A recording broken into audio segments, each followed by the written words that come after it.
Assalamualaikum warahmatullahi wabarakatuh. Apa kabar pemirsa? Mudah-mudahan kita semua selalu dalam lindungan Allah Subhanahu wa taala. Dan seperti biasa dari studio Metro TV Manulife, saya Indah Kirana menjumpai Anda dalam Tafsir Al-Misbah bersama Bapak Quraisy Shihab. Kita sapa dulu Bapak Quraisy. Assalamualaikum. Waalaikumsalam warahmatullahi. Sehat ya Pak ya? Alhamdulillah. Alhamdulillah. Baik, dan di sini juga sudah hadir bersama kita Pak Quraisy. Di sini ada Mas Aziz ya, dari stand up comedian juga ya. Iya. Apa kabar nih Mas Aziz? Alhamdulillah baik. Alhamdulillah sehat ya. Alhamdulillah. Kenapa kedinginan? Grogi di samping. Grogi sama Pak Quraisy. Idola. Silakan nanti bertanya ya nanti ke Pak Quraisy. Nanti kita akan bahas pemirsa dari surat Al-Ankabut ini ayat 41 yang kurang lebih secara garis besar adalah mengenai perumpamaan-perumpamaan. Nah, ini banyak ya Pak ya contoh-contoh yang bisa diberikan. Silakan Pak Quraisy dijabarkan. Baik, surah kita bernama surah Al-Ankabut. Saya pernah katakan Al-Ankabut itu sudah masuk dalam bahasa Indonesia kalang kabut. Kalang kabut. Iya. Oke. Ayat yang akan kita bahas ini antara lain menggambarkan bagaimana itu ankabut yang dalam bahasa Indonesia laba-laba. Kalau Anda lihat laba-laba itu ruwet ya rumahnya ya. Sarangnya Pak ya. Sarangnya. Laba-laba ini ada yang menamainya binatang kecil, ada yang menamainya serangga besar. Unik sekali ini laba-laba. Kakinya ada yang 6, ada yang 8. Matanya juga banyak. Sampai-sampai dia bisa melihat punggungnya. Di ujung perutnya bisa keluar cairan. Cairan itu begitu terkena angin, udara, dia mengeras. Itu yang menjadi sarangnya dan itu yang menjadi alatnya untuk turun naik. Jadi dia kalau jatuh bisa naik lagi. Sementara pakar berkata bahwa yang membuat sarang itu betina,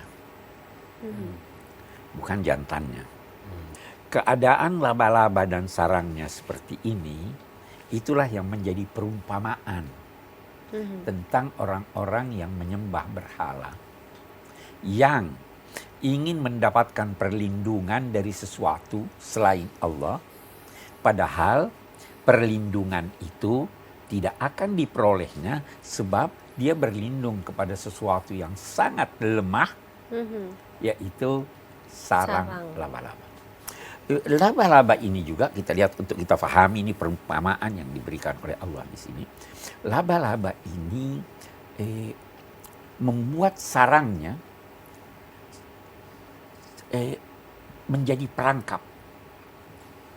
Dan biasanya dia bersembunyi di balik bunga. Tetapi begitu yang terperangkap sudah sulit untuk keluar, mustahil. Itu sebabnya juga dalam bahasa Indonesia ada dikatakan dia terperangkap di sarang laba-laba. Mari kita baca ayat kita nanti. A'udzubillahi minasyaitonirrajim. Matsalul ladzina ittakhadhu min dunillahi awliya kamatsalil ankabut ittakhadat baitan. Perumpamaan orang-orang yang memaksa dirinya untuk mendapat perlindungan selain dari Allah. Perumpamaan mereka itu seperti seekor laba-laba yang memaksa dirinya membuat sarang. Mengapa Allah menyatakan orang yang menyembah selain Allah itu memaksa dirinya? Kita lihat. Ada dalam diri manusia ini ada yang dinamai fitrah. Fitrah itu asal kejadian. Oke, salah satu maknanya. Kalau Anda mau mengambil sesuatu dengan tangan atau dengan kaki? Dengan tangan. Lebih mudah dengan tangan. Kalau dengan kaki? Sulit ya? Sulit. Oke. Saya beri contoh yang lain. Katakanlah mau buka rumah, pintu rumah. Sembunyi-sembunyi atau tidak? Tidak. Punya sendiri Punya kan? sendiri. Ya. Tapi kalau mau mencuri? Sembunyi-sembunyi. Itu fitrah. Kebaikan itu kita lakukan dengan mudah. Karena fitrah kita mengambil sesuatu dengan tangan itu mudah. Karena itu fitrah kita maka mudah. Nah, bagaimana dengan keyakinan tentang keesaan Allah. Itu fitrah. Semua orang punya potensi itu. Jadi kalau dia mengambil Tuhan selain Allah, itu bertentangan dengan fitrahnya. Dan sesuatu yang bertentangan dengan fitrah itu sulit untuk dilakukan. Orang-orang yang menyembah selain Allah itu pada mulanya memaksakan dirinya untuk menyembah selain Allah. Tapi setelah terbiasa, kalah bisa dari biasa. Bisa dari biasa. Aja tahu? Oke deh. Nah, itulah yang digambarkan sini. Perumpamaan mereka itu seperti laba-laba yang membuat sarang.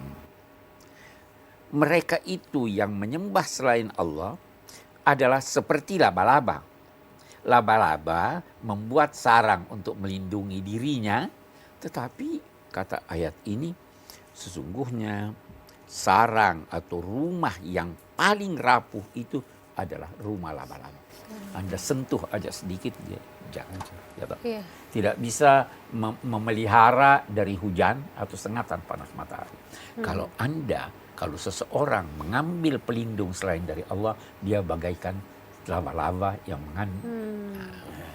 Ada hal yang menarik lagi kita lihat di sini. Di sini dia katakan bahwa sesungguhnya rumah sarang, kalau kita namakan itu, yang paling rapuh itu sarang laba-laba. Tetapi benang-benang yang membuat sarang itu sebenarnya sangat kuat. Lebih kuat dari baja dalam kadar yang sama. Itu sarang. Nah, tetapi rumahnya menjadi rapuh karena anggotanya, sang istri atau pasangannya itu tidak damai di dalam hidup. Kalau ingin damai dalam hidup Anda, kita lihat sisi lain ini, keluarga harus damai. Saya kira kita lanjutkan. Baik, kita lanjutkan lagi di segmen berikutnya. Pemirsa jangan kemana-mana, tetaplah bersama kami di Tafsir Al-Misbah.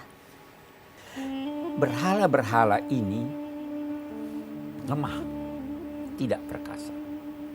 Allah Aziz, Maha Perkasa. Apa artinya Aziz?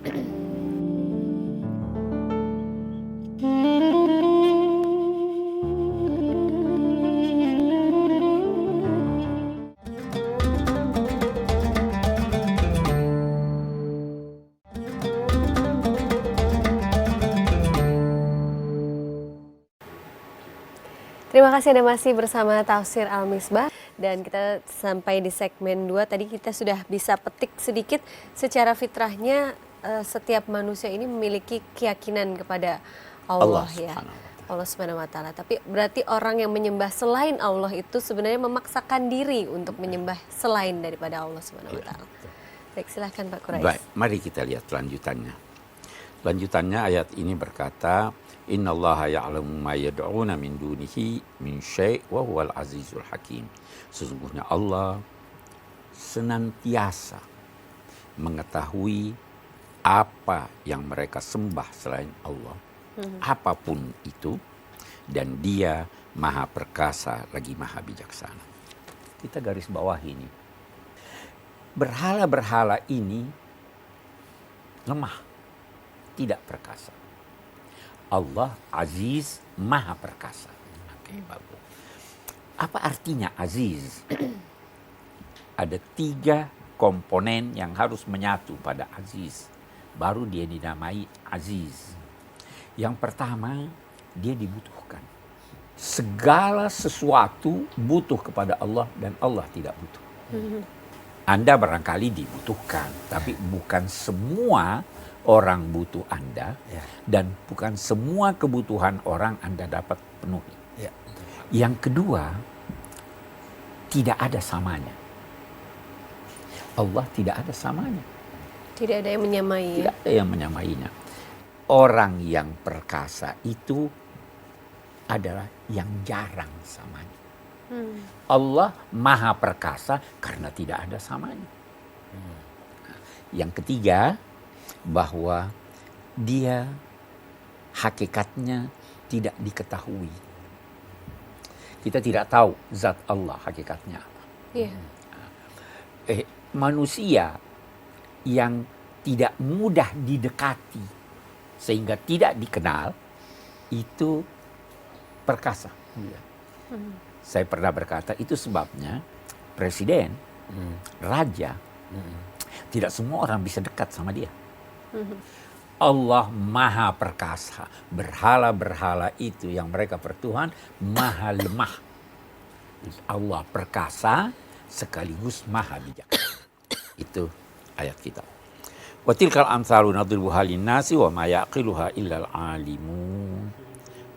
Demikianlah perumpamaan yang kami jelaskan kepada manusia, yang kami sampaikan kepada manusia, tetapi tidak difahami hakikatnya kecuali oleh orang yang berilmu. Ilmu itu dalam bahasa agama bukan yang Anda peroleh melalui proses belajar mengajar. Sekarang kalau belajar mengajar, apa yang Anda peroleh, yang Anda dengar ini bukan itu ilmu. Ilmu itu cahaya yang membimbing Anda. Alangkah banyaknya orang berpengetahuan sebenarnya dalam bahasa agama tidak berilmu. Karena dia tidak jadikan itu pelita yang menunjuki jalannya. Yang memahami ini hanya orang yang alim dalam pengertian mengetahui dan menjadikan pengetahuannya pembimbing dalam kehidupannya. Oke, kita lihat. Khalaqas samawati wal ard bil haq. Allah telah menciptakan langit dan bumi dengan hak. Dengan benar. Semua yang diciptakan Allah ini sesuai. Jarak antara matahari dan bumi itu sesuai. Kalau lebih dekat, kita kepanasan. Kalau lebih jauh, kita kedinginan. Ya kan? Bumi dia semua benar. Tujuannya pun benar. Di sini dikatakan, utlu ma uhiya ilaika minal kitab wa aqimis shalah innas salata tanha 'anil fahsya'i wal munkar. Wahai Nabi Muhammad, bacalah apa yang diwahyukan Allah kepadamu dari kitab suci ini. Baca dan ikuti tuntunannya. Itu perintah kepada Nabi Muhammad. Baru dia katakan, dan dirikanlah sholat. Mendirikan sholat itu berarti melaksanakannya secara bersinambung. Jangan bolong-bolong salatnya. Sesuai dengan ketentuan dan tuntunan sholat. Baru dia katakan, ini yang kita maukan. Innas salata tanha 'anil fahsya'i wal munkar. Sesungguhnya salat itu menghalangi orang melakukan kekejian dan kemungkaran. Kita mari lihat. Banyak yang salat ya. Tapi masih dosa. Saya pun begitu. Jadi apa maksudnya ini? Salat itu menghalangi orang. Ada yang menjawab, salat yang benar yang menghalangi. Salat kita belum benar. Atau masih setengah benar. Atau masih bolong-bolong. Itu satu. Yang kedua begini. Siang itu memberi cahaya. Atau terang. Siang itu terang. Kalau tidak ada yang menghalangi, cahaya siang itu datang pada Anda. Ruangan ini terang karena ada lampu. Ya, kalau tidak ada lampu, gelap. Ada penghalangnya. Penghalang salat itu sehingga tidak menjadikan seseorang terhalangi dari perbuatan mungkar adalah lemahnya ingatan pada Allah. Ada penghalangnya. Kurang zikirnya. Substansi salat itu adalah menghadirkan Allah dalam diri kita. Ada orang salat, dia tidak menghadirkan Allah. Dia tidak ingat Allah. Sehingga salatnya tidak menjadikan dia terhalangi dari perbuatan mungkar. Yang ketiga, yang terakhir yang saya ingin terangkan di sini, ada salat juga itu berarti dalam ayat ini berarti doa, ajakan. Sesungguhnya ajakan kepada kebaikan itu menghalangi orang untuk melakukan kemungkaran. Dan ajakan itu bisa bermacam-macam. Melalui Anda bisa ada ajakan. Kalau Anda bergurau, Anda melakukan kegiatan yang menggembirakan orang, tapi di dalamnya ada pelajaran, itu hebat. Saya kira itu ayat kita. Baik, nanti kita akan buka sesi pertanyaan. Mas Aziz juga boleh bertanya. Tetaplah bersama kami dalam Tafsir Al-Misbah. Kami akan segera kembali. Berhutang. Ada masa membayarnya. Ya. Ada masa membayarnya. Pada masanya beri, bahkan harus hendaknya membayar hutang itu begitu Anda punya duit walaupun belum masanya.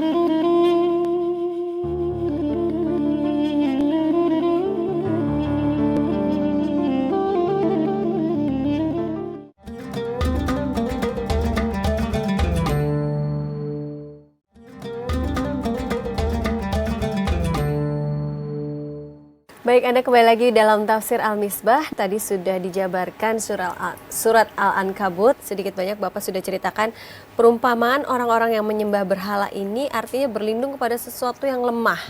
Pada sarang laba-laba itu sendiri. Nah, mungkin pertanyaan saya ini kenapa dalam Al-Quran ini banyak sekali perumpamaan yang digambarkan untuk kita mengerti, untuk kita memahami. Salah satu cara untuk memberikan pemahaman kepada manusia, khususnya pada hal-hal yang tidak bersifat konkret, adalah menjelaskannya dengan memberi contoh yang konkret. Meminta perlindungan kepada selain Allah. Apa sih itu? Bagaimana sih itu?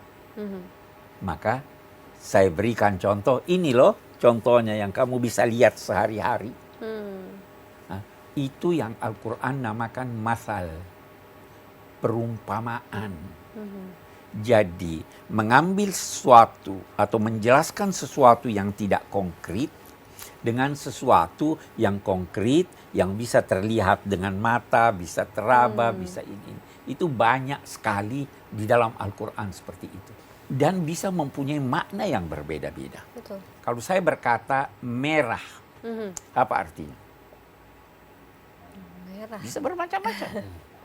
Merah bahaya. Iya. Bisa marah, Bisa marah. Bisa tidak lulus. Berani.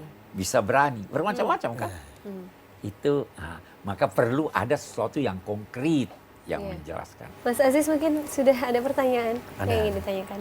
Kalau saya punya pendapat, ini kayaknya itu laba-laba itu salah satu hewan yang mempunyai yang berpegang teguh sama istilah rezeki itu diatur oleh Allah. Jadi itu laba-laba hanya membuat sarang, dia nunggu aja datang mangsanya. Jadi dia nggak perlu nyari kerjaan gitu, Pak. Nah, ini berhubungan dengan kerjaan nih, Pak, pertanyaan saya, Pak. Saya pernah dengar katanya kalau sebaiknya itu mengupah seseorang itu sebelum orang itu keringatnya kering ya, Pak. Tapi kondisinya gimana nih, Pak, buat sekarang? Maksudnya ketika saya kerja sama orang tapi bukan, kalau Metro TV saya belum keringatan udah dibayar, Pak. Saya belum keringatan udah lunas kalau Metro TV.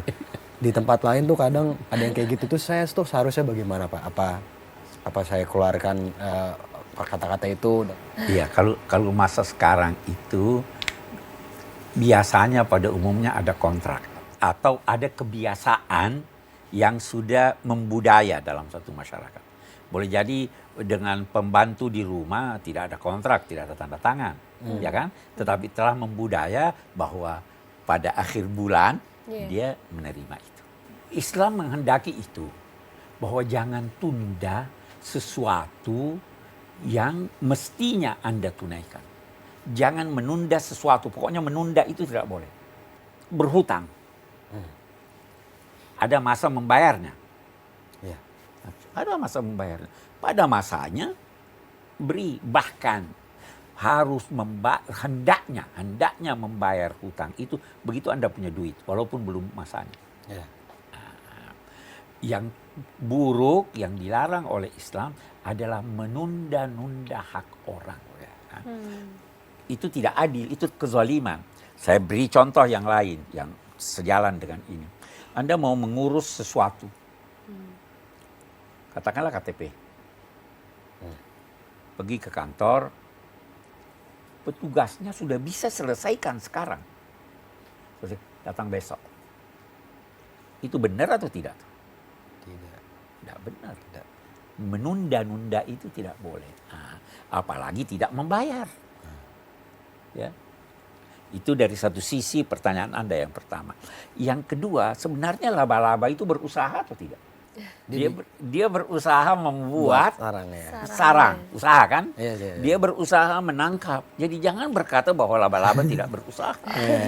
Maaf laba-laba ya.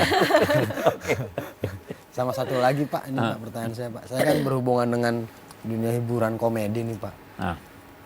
Di pekerjaan saya tuh mengharuskan saya membuat orang tertawa. Iya. Tapi saya sempat dengar ada yang bilang nggak baik juga kalau orang tertawanya terlalu berlebihan. Nah itu ketika nanti kalau saya nggak bikin dia tertawa, saya yang diomelin sama yang bayar. Tapi kalau saya buat tertawa terbahak-bahak itu bagaimana tuh Pak? Makan berlebih bagus enggak? Enggak. Tidur? Enggak. Nah, ya toh enggak bagus. Tertawa? Saya nggak tahu Pak, karena kan katanya kan tertawa. Segala yang berlebih itu buruk. Enggak tertawa bagus enggak? Enggak. Beribadah berlebih bagus enggak? Bagus Pak. Bagus. Jadi malaikat Anda kalau berlebih. Enggak bagus maksudnya. Bagus. Jadi kita kan terhalang dari dosa. Agama ini adalah istilahnya wasatiyah, moderat, tidak ke sana, tidak ke sini. Anda mau kita puasa sekarang, buka ada waktunya. Kalau Anda mau nanti deh buka nanti Isya nanti baru buka, berlebih enggak itu? Berlebih enggak bagus. Tertawa juga begitu. Ada pernah seorang sahabat Nabi bernama Hanzalah. Hanzalah ini meninggalkan Nabi, majelis Nabi, pulang ke rumahnya tertawa. Besoknya dia datang pada Nabi. Wahai Nabi, saya sudah celaka, saya sudah jadi munafik. Kenapa? Dia bilang, saya tertawa kemarin, wahai Nabi. Terus dia bilang, tidak apa-apa. Sa'atan fasa'a.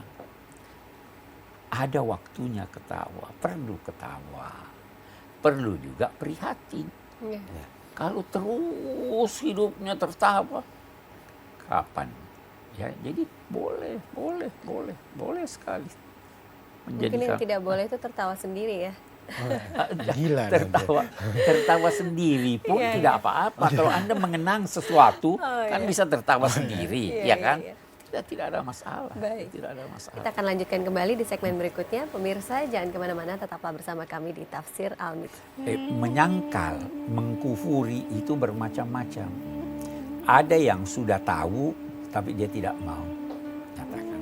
Ada yang memang tidak tahu karena tidak mau tahu.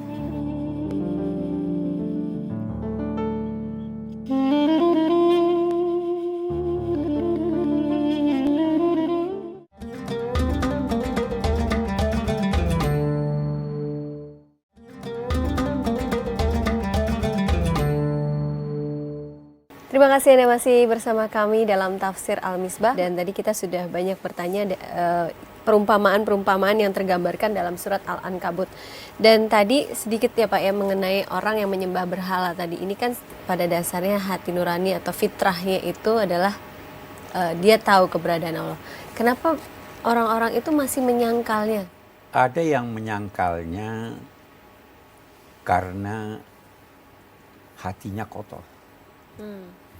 Gitu. Ada yang menyangkalnya dengan lisannya, tapi mengakui dengan hatinya. Dia menyangkalnya karena ada kepentingannya yang dia ingin lindungi. Jadi menyangkal, mengkufuri itu bermacam-macam. Ada yang sudah tahu, tapi dia tidak mau nyatakan. Ada yang memang tidak tahu karena tidak mau tahu. Ada yang mengakui dengan lidahnya, meyakini dengan hatinya, tapi tidak mengamalkannya. Ya, itu jadi bermacam-macam, kekufuran bermacam-macam, pengingkaran bermacam-macam. Sebabnya juga bisa bermacam-macam. Baik, Mas Aziz silahkan bertanya. Oh ya Pak, saya mau nanya apa sebenarnya hikmah dan tujuan dari penciptaan manusia dan alam semesta ini, sedangkan Allah itu maha segalanya dan tidak membutuhkan apapun. Betul. Jadi, Saya akan beri contoh.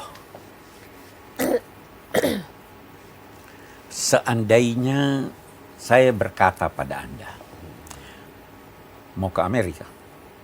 oh, Mau. Senang ya? senang. Senang, bagus. Bisa jadi Anda berkata, siapa yang membiayai saya? Ya, Ya, ya, saya berkata, saya biayai Anda. Baik enggak saya? baik. Bisa jadi Anda berkata lagi, lah makan saya di mana? Saya berkata, saya akan tunjukkan untuk Anda tempat-tempat untuk Anda makan. Baik enggak? Baik. Bagus. Bisa jadi saya memberitahu Anda bahwa, hey, di Amerika itu atau di mana tempat Anda pergi itu ada tempat yang buruk, ada tempat yang baik. Ada tempat yang berbahaya, ada yang tidak berbahaya. Iya. Ya, Hindari itu. Kalau Anda kembali nanti, saya kasih hadiah Anda kalau Anda dapat. Baik enggak ini? baik. Allah begitu. Saya hidupkan kamu di dunia. Ya kan? Kita sudah hidup. Ya Allah, di mana saya tinggal? Di bumi. Dari mana saya makan? Ada makanan. Dia beri petunjuk.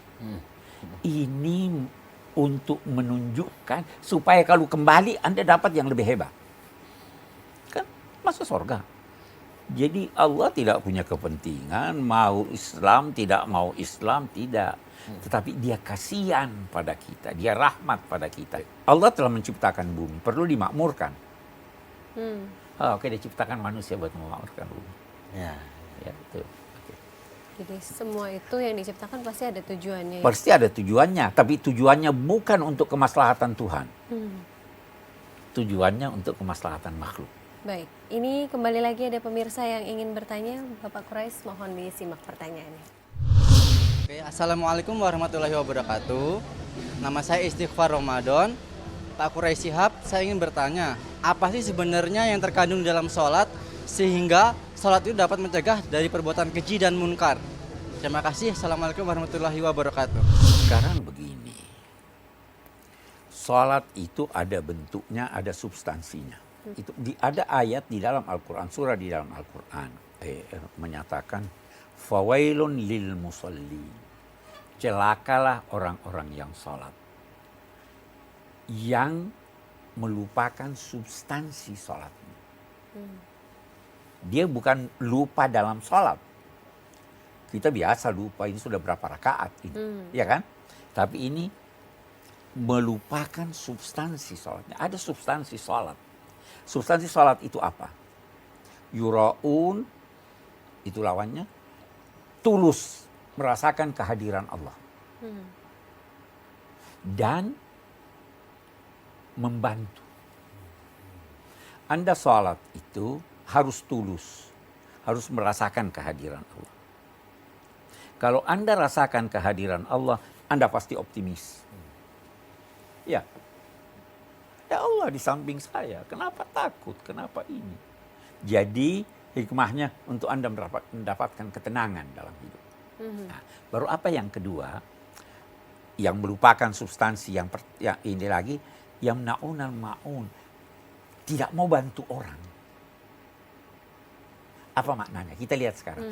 Salat itu permohonan kepada Allah. Ya, Anda bermohon, harapan Anda dikabulkan permohonan Anda. Iya. Iya. Kalau ada orang minta sama Anda bagaimana? Kalau bisa kasih. Anda waktu soal minta pada Tuhan, minta supaya diberi, harap diberi. Kenapa kalau ada orang minta Anda tidak mau beri?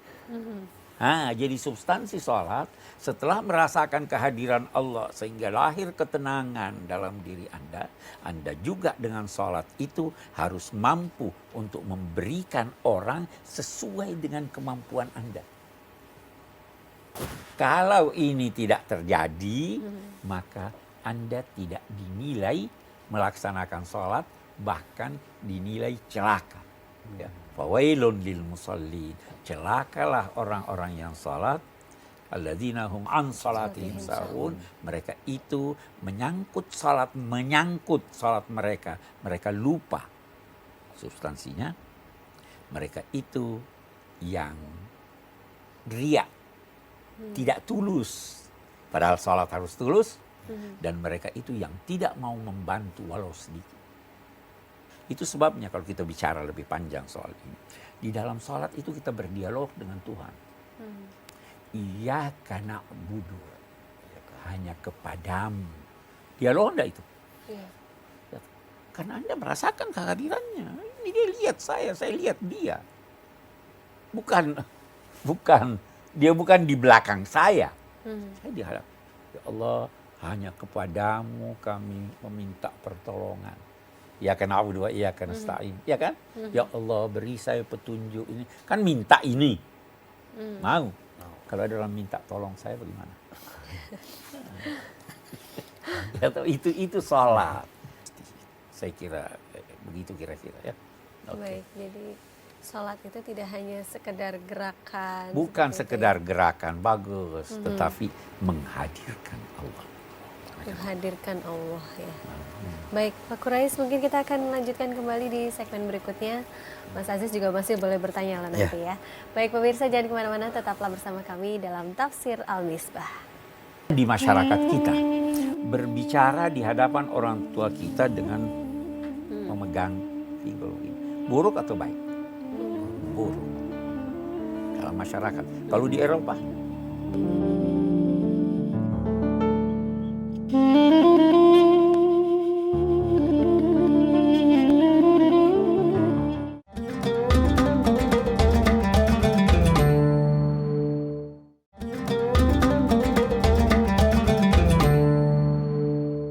Anda masih bersama kami dalam Tafsir Al-Misbah. Kita sudah sampai di segmen terakhir. Dan tadi masih mengenai sholat ini ya Pak ya. Kalau tadi dibahas sholat itu menghindari kita dari perbuatan keji dan mungkar.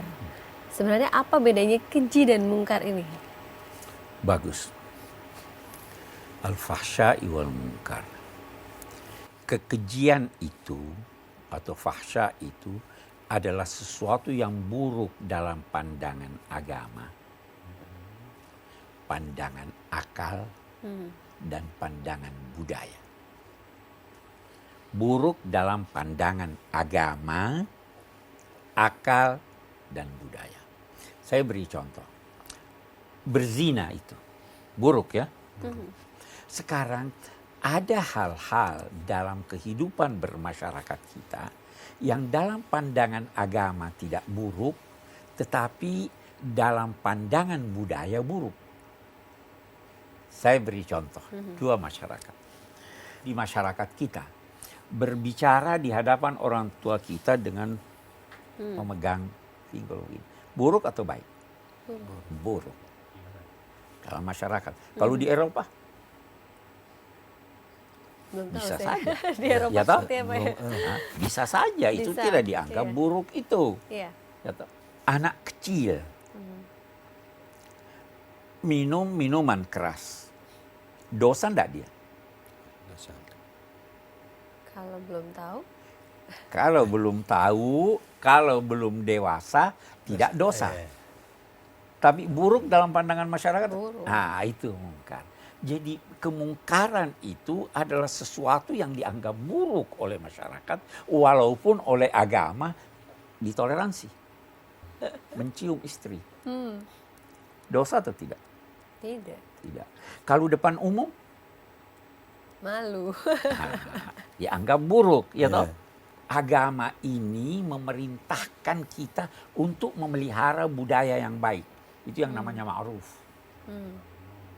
Melarang yang mungkar. Jangan melakukan sesuatu yang dianggap buruk oleh masyarakat, walaupun oleh agama Bisa ditoleransi. ditoleransi. Itu sebabnya misalnya jabatan tangan. Kita kan punya cara jabat tangan di Iya, sini ya. iya. Begini dengan perempuan, lestarikan itu. Tidak usah cipika. Baik. Mas Aziz bagaimana, ada yang masih ingin ditanyakan? Ada satu pertanyaan, Pak. Hah. Ini sebenarnya titipan tadi teman dari rumah nitip pertanyaan nih. Katanya kalau ketemu Bapak mau nanya. Kan ketika kita dalam melakukan sholat itu kan harus konsentrasi, Pak.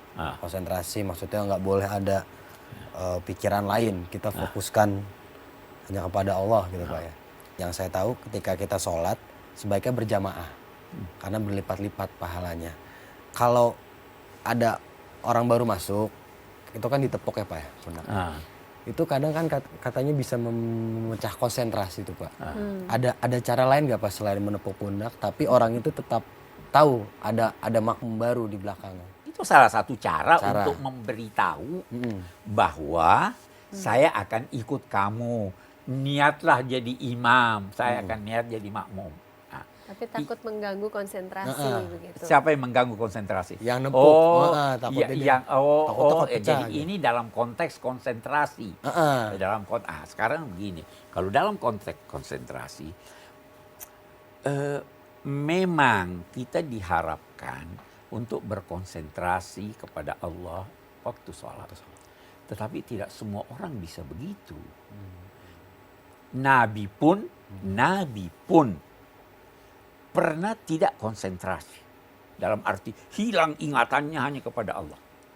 Waktu cucunya datang, Nabi lagi sholat, cucunya datang, Nabi sujud, cucunya di atas punggungnya. Ya kan? Lama. Konsentrasi dah itu Nabi. Waktu selesai, Assalamualaikum, cucunya udah jalan. Udah itu. Orang bertanya, kok kali ini lama sujudnya? Nabi berkata, iya. Cucu saya lagi di punggung saya. Saya tidak mau bangun sebelum dia puas nunggang. Konsentrasi enggak itu? Terpecah ya? Baik, pasti. Ya, toh. Nabi sholat. Ingat, loh ada orang nitip duit tadi. Saya harus kasih sedekah. Cepat-cepat dia. Kenapa cepat? Saya ingat ada ini. Jadi jangan anggap bahwa kekhusyuan itu hilang ingatan kecuali kepada Allah. Tidak. Ini toleransi itu. Tapi apakah akan mengurangi pahala kita sholat? Jangan berpikir tentang pahala. Allah tidak mewajibkan seseorang kecuali sesuai kemampuannya. Dalam konteks sholat, jangan tidak sholat. Ada penjelasan Buya Hamka. Saya sangat tertarik dengan itu. Anda harus berhubungan dengan Allah. Katakanlah ibaratnya seperti mencari sender radio. Dulu radio. Ya, toh? Bagaimana kalau mau cari gelombang? Anda putar enggak? Putar, ya. Putar. Boleh jadi yang pertamanya belum dapat. Putar lagi dapat tapi storing. Ya. Putar terus sampai jernih. Begitu dengan Allah. Pertama datang masih tidak dapat hubungan. Ya. Salat, tekun, ini sudah dapat. Tapi masih ada gangguan. Lama kelamaan itu salat tidak bisa langsung sekarang ini. Yang penting Anda berusaha. Saya kira itu soal sholat. Mungkin kita bisa menyatakan kesimpulan hari ini. Kesimpulan kita. Surat Al-Ankabut ayat 41. Manusia akan dengan mudah melakukan hal-hal yang sejalan dengan fitrahnya. Tadi kita sudah bicara. Manusia punya fitrah ketuhanan, diciptakan dalam keadaan suci. Mudah dia lakukan, sehingga kalau menyimpang itu pada mulanya adalah pemaksaan diri dari sesuatu. Yang kedua, kaum musyrikin menjadikan berhala-berhala sebagai pelindung. Keadaan mereka itu serupa dengan laba-laba yang membuat sarang sebagai pelindung. Sarangnya sangat lemah. Sedikit gerakan yang menyentuh sarang itu, segera ia porak-poranda. Begitu juga dengan yang menyembah berhala. Berhala-berhala itu tidak ada kekuatannya sama sekali. Dalam hidup ini ada satu kekuatan, yaitu kekuatan Allah. Sedang selain kekuatannya adalah kekuatan makhluk yang lemah dan rapuh. Siapa yang berlindung kepada kekuatan makhluk, maka dia seperti laba-laba yang lemah berlindung pada benang-benang rapuh. Kita lihat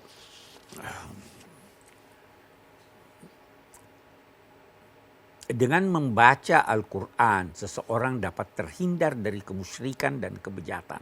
Karena dalam Al-Quran ditemukan bukti-bukti yang sangat nyata tentang keesaan Allah dan kebenaran. Kalau baca ini begini. Salat adalah amal ibadah yang pelaksanaannya berpotensi membuahkan sifat kerohanian dalam diri manusia yang menjadikannya tercegah dari perbuatan keji dan kemungkaran. Dia punya potensi. Dulu itu ada satu orang di zaman Nabi. Dia bilang ini orang salat. Tapi kalau malam dia mencuri. Nabi berkata, suruh dia salat terus. Nanti suatu saat dia akan terhalangi dari mencuri. Salatnya menghalangi dia. Asal dia bina dirinya salat terus. Tadi kayak cari radio itu, sender radio ya. Ini itu akan terhalangi dari. Semakin kuat zikir seseorang, semakin sempurna rasa kehadiran Allah dalam jiwanya, serta semakin dalam kekhusyuan dan keikhlasan. Semakin banyak berzikir, semakin banyak ingat, semakin banyak. Saya kira itu kesimpulan kita.